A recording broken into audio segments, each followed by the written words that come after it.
You know, when you think about the biggest turning points in history, your mind probably goes to dramatic battles, right? Strategic moves on a map. But what if one of the most important shifts wasn't just about winning a fight, but about defining the very reason for the fight? Today, we're looking at Gettysburg, not just as a clash of armies, but as the moment when words started to forge a whole new American nation. Okay, so let's get right into it. For 2 long, grueling years, the American Civil War had been tearing the country apart, with no clear end in sight. But then, in July of 1863, out in the fields of Pennsylvania, everything changed. The Battle of Gettysburg was this absolutely brutal 3-day fight, and it ended up being the furthest the Confederacy would ever advance. The Union victory here, well, it was the crucial military turning point, no question. From that moment on, the tide of the war had officially turned. But the thing is, the impact of Gettysburg wasn't just about who won on the battlefield. A few months later, President Abraham Lincoln goes to the site to dedicate a cemetery for the soldiers who died there. And get this, in a speech that lasted just over 2 minutes, he completely redefined the entire war, lifting it from a physical battle to a philosophical one. And it's this phrase right here that is just so incredibly powerful: a new birth of freedom. See, up to this point, the main goal for the Union was pretty simple: preservation. Just keep the country from splitting apart. But after so much sacrifice, that just wasn't enough anymore. With these 5 simple words, Lincoln completely expands the mission. So, what did this new freedom actually mean? Well, it meant the war wasn't just about hitting a reset button and going back to the way things were. Not at all. It was now a fight to create a new union, one that was really and truly dedicated to liberty for all. This completely transformed the war into a moral crusade. The stakes were suddenly so much higher. It wasn't just a political disagreement anymore. It was a fight for the very soul of the nation. And Lincoln didn't stop there, not by a long shot. In that same super short speech, he laid out a vision for government that would echo for centuries. He wasn't just talking about the present moment. He was essentially drawing a blueprint for the entire future of American democracy. This right here, this is the heart of his entire idea. I mean, this single sentence is maybe the most powerful, most straight-to-the-point definition of democracy ever written. It wasn't just some catchy political slogan. No, it was a promise, and honestly, it was a warning, too. It was a declaration that this whole experiment in self-government was what was really on the line.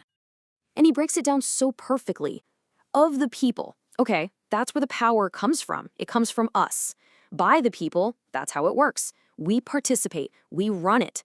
And for the people, well, that's the whole point, isn't it? To serve everyone. It's not just a list. It's a perfect circle of accountability. It's the ultimate blueprint for a government that truly belongs to its citizens. Now, having a powerful vision is one thing, but making it a reality, especially in the middle of a brutal war, that takes something else entirely. While Lincoln was giving everyone the inspirational why, the military leaders were laser-focused on the how. And that, well, that required a very different kind of language, one of pure, tough-as-nails resolve. And this is where you really see the other side of the coin. This quote from General Ulysses S. Grant, man, it's a world away from Lincoln's beautiful words. There is zero poetry here. This is just the cold, hard math of war. Grant's message was crystal clear. There's no room for compromise. The only way out is through total and complete victory. End of story.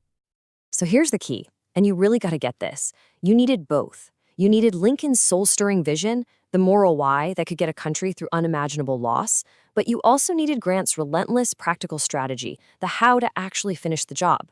They were 2 totally different approaches, but together they were an absolutely unbeatable combination. So when you smash those 2 things together, this grand new national purpose and this fierce, unbending will to win, the future of the country really starts to take shape. The victory at Gettysburg wasn't just something that happened on a battlefield anymore. It was now an ideological victory, too. And that combination was just so potent. The moral clarity you get from Lincoln, backed up by the sheer military force of Grant, created this unstoppable momentum.